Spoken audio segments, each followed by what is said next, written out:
አወዳደቅህ እንዳይከፋ ልጓም ያዝ። አንድ ወጣት በባህሪው በጣም ግትርና ቁጡ ነበር። ስሜቱን መቆጣጠር ያቅተውና በትንሽ ነገር ይቆጣና ይጮህ ነበር።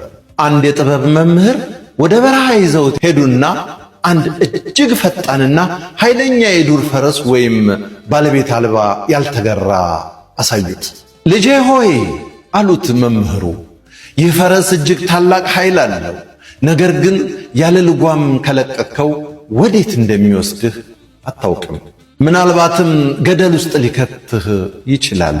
ነገር ግን ልጓሙን በትክክል ከተጠቀምክበት መድረስ ወደምትፈልገው የትኛውም ታላቅ ቦታ በፍጥነት ያደርስሃል አሉት። እንደተባለው ሳይዘናጋ ልጓሙን ይዞ ጋለበ። ከግልቢያው በኋላ ጥበበኛው ለወጣቱ ስለ ሕይወት ልጓም አስተማሩት። በእያንዳንዳችን ውስጥ እንደ ዱር ፈረስ ያለ ታላቅ ስሜትና ፍላጎት አለ።